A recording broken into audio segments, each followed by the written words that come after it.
Blind item ayuda, aktor, inaming napakasaya daw niya pag nakikita ang girlfriend na may daladalang bata. Nai-imagine na daw niya ang future nila at ang sarap lang daw niyang pagmasdan ang kanyang nobya.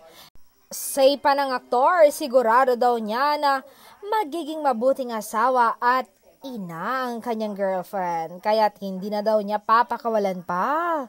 Ay grabe, bongga naman si aktor, alam na niya kung kanino siya susugal, in love talaga siya.